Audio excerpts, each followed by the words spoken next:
घर के आंगन में एक बेल उगी हुई थी। मकान की मुरम्मत हुई तो वो मलबे के नीचे दब गई। आंगन की सफाई कराते हुए मालिक मकान ने बेल को कटवा दिया। दूर तक खोदकर इसकी जड़ें भी निकलवा दी गईं। इसके बाद पूरे सहन में ईंटें बिछाकर इनको सीमेंट से पक्का कर दिया गया। कुछ अरसे बाद बेल की पुरानी जगह के पास एक वाकया पेश आया। कुछ ईंटें एक मकाम पर उभर आईं। ऐसा मालूम होता था जैसे किसी ने धक्का देकर इन्हें उठा दिया है। किसी ने कहा कि ये चूहों की कार्रवाई है। किसी ने कोई और कयास कायम करने की कोशिश की।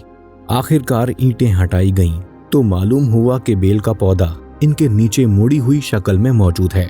बेल की कुछ जड़ें जमीन के नीचे रह गई थीं। वो बढ़कर ईंट तक पहुंची और अब ऊपर आने के लिए जोर लगा रही थीं।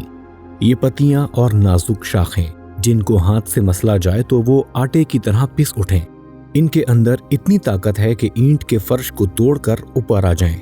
मालिक मकान ने कहा कि मैं इनकी राह में हाइल नहीं होना चाहता। अगर ये बेल मुझसे दोबारा जिंदगी का हक मांग रही है तो मैं इसको जिंदगी का हक दूंगा। चुनाचे उन्होंने चंद ईंटें निकलवा कर इसके लिए जगह बना दी। 1 साल बाद ठीक उसी मकाम पर 15 फीट ऊंची बेल खड़ी हुई थी, जहां इसको खत्म करके इसके ऊपर पुख्ता ईंटें जोड़ दी गई थीं। पहाड़ अपनी सारी वुसअत और अजमत के बावजूद ये ताकत नहीं रखता कि किसी पत्थर के टुकड़े को इधर से उधर खिसका दे, मगर दरख्त के नन्हे पौधे में इतना जोर है कि वो पत्थर के फर्श को धकेल कर बाहर आ जाता है। ये ताकत इसके अंदर कहां से आई? इसका सरचश्मा आलम फितरत का वो पुरइसरार मज़हर है जिसको जिंदगी कहा जाता है। जिंदगी इस कायनात का हैरत अंगेज वाकया है। जिंदगी एक ऐसी ताकत है जिसको कोई दबा नहीं सकता, इसको कोई खत्म नहीं कर सकता, इसको फैलने और बढ़ने के हक से कोई महरूम नहीं कर सकता। जिंदगी एक ऐसी कुव्वत है जो इस दुनिया में अपना हक वसूल करके रहती है।